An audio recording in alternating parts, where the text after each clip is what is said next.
Toppers और average students में सिर्फ इतना ही फर्क होता है कि टॉपर्स अपनी रणनीति बनाते हैं, अपनी स्ट्रेटजीज बनाते हैं अपनी एग्जाम को लेकर और एक प्रॉपर प्लान करते हैं, लेकिन एवरेज स्टूडेंट्स वो चीज़ों को समझ नहीं पाते हैं। आज वही चीज़ हम यहाँ पर डिस्कस करने वाले हैं कि नीट 2026 में अगर आप अपियर हो रहे हैं तो आप अपने चैप्टर्स को किस ब्लूप्रिंट के अकॉर्डिंग तैयार करें, जिसमें कि आपको पता हो कि टॉपर्स कब किस चैप्टर्स को कितना समय देते हैं और क्या पढ़ते हैं। अगर ये चीज आपने फॉलो कर लिया, ये चीज को आपने प्लान कर लिया, तो ये जो गोल्डन टाइम पीरियड हमारा चल रहा है एग्जाम के लिए, हम अपने स्कोर को बूस्ट अप कर सकते हैं। तो अभी आज हम इस चीज को समझते हैं। तो welcome to Vidya's career institute. Today we are going to discuss about the biology chapter wise weightage and strategies based on the previous years trend.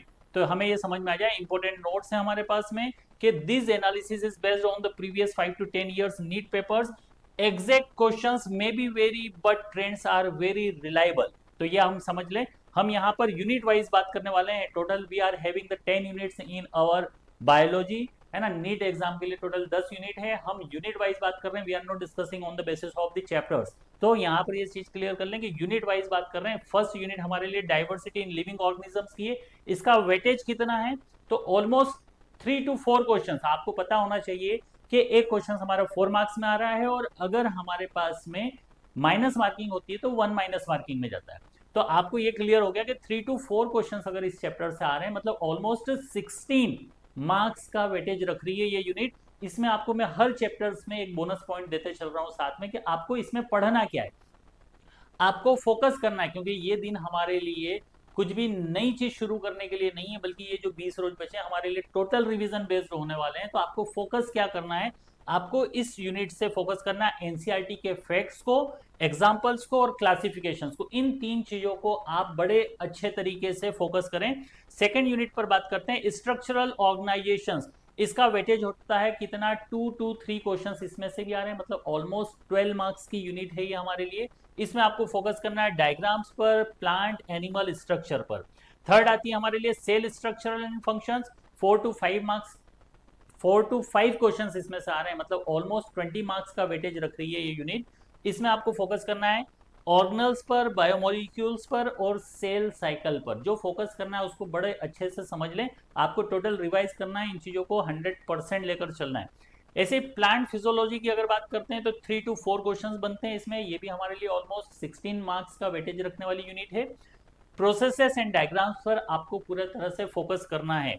और नेक्स्ट वेरी इंपॉर्टेंट, आप अच्छे से ध्यान से समझें, ह्यूमन फिजियोलॉजी नीट एग्जाम के लिए actual में मोस्ट इंपॉर्टेंट यूनिट है, क्योंकि ये एक 8 to 10 क्वेश्चन इस यूनिट्स में से आ रहे हैं। मतलब अकेली एक ऐसी यूनिट है जो कि 40 मार्क्स का एवरेज, 40 मार्क्स का वेटेज रख रही है। आप देखो 8 to 10 क्वेश्चन इस यूनिट्स में से आ रहे हैं, तो it is very most important unit. आपको करना क्या है? आपको इसमें फ्लो चार्ट, डायग्राम, सारी चीजें कंप्लीटली कर लेना है। फोकस 100%।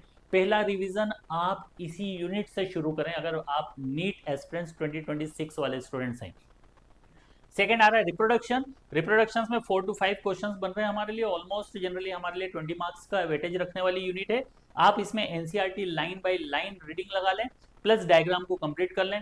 नेक्स्ट है genetics and evolution. It is the second unit जो कि ज्यादा वेटेज रख रही है। पहली थी हमारे लिए ह्यूमन फिजियोलॉजी, दूसरी है जेनेटिक्स। आप देखें 6 to 8 क्वेश्चंस आ रहे हैं, 6 to 8 क्वेश्चंस आ रहे हैं, मतलब ऑलमोस्ट 32 मार्क्स का वेटेज रख रही है ये अकेली यूनिट। इसमें आप क्या करें कि कॉन्सेप्ट्स और न्यूमेरिकल आप बड़े क्लियर कर लें, कॉन्सेप्ट्स और न्यूमेरिकल को क्लियर कर लें। नेक्स्ट आ रहा है हमारे लिए बायोलॉजी इन ह्यूमन वेलफेयर, जिसमें 2 to 3 क्वेश्चंस आ रहे हैं, ऑलमोस्ट 12 मार्क्स का वेटेज रख रही है यूनिट। इसमें आप एग्जाम्पल्स को अच्छे से कवर करें। नेक्स्ट है बायोटेक्नोलॉजी। बायोटेक्नोलॉजी में 3 to 4 क्वेश्चन आ रहे हैं, जो कि ऑलमोस्ट 12 मार्क्स का वेटेज रख रही है।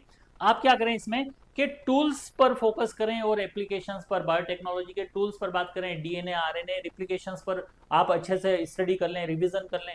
इन चीजों को, है ना, रेस्ट्रिक्शंस, एंजाइम्स क्या होते हैं, ये सारी चीजों पर आप यहाँ पर डिस्कस कर लें।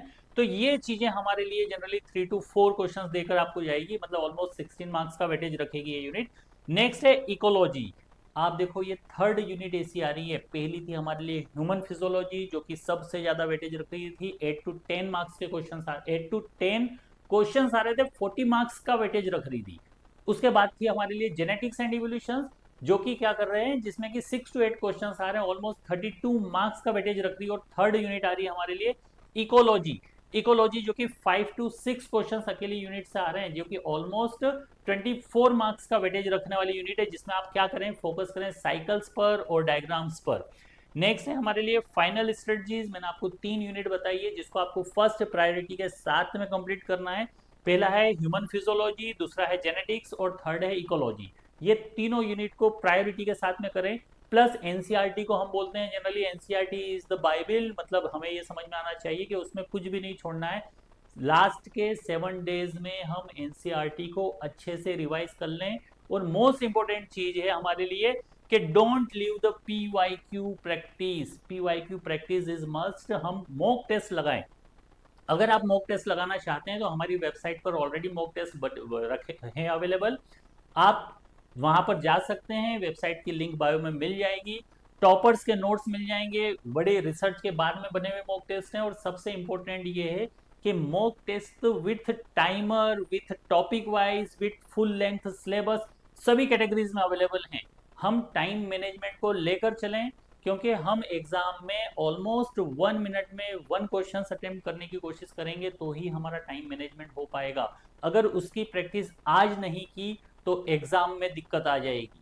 ठीक है, तो उम्मीद है आपको सारी चीजें समझ में आई होगी। और मैं चाहता हूं कि हमारा एवरेज स्टूडेंट्स भी टॉपर्स की लिस्ट में शामिल हो। और इसी उम्मीद के साथ में all the best, best of luck. Channel को लाइक शेयर सब्सक्राइब जरूर करें, क्योंकि इससे रिलेटेड चीजें हम लोग और भी लाने वाले हैं। नेक्स्ट वीडियो में हम अपने बात करने वाले हैं कि एनसीईआरटी की टॉपिक वाइज वो सारी इंपॉर्टेंट लाइंस जिनसे पीवाईक्यूज हैं या जिनके बेसिस पर क्वेश्चंस आए हैं, तो वो चीज़ें जल्द से जल्द आपको मिल जाए। इसलिए चैनल को सब्सक्राइब जरूर करके जाएं और अपने दोस्तों तक पहुंचाएं इन चीज़ों को, क्योंकि ये हमारे लिए गोल्डन पीरियड से। Thank you everyone.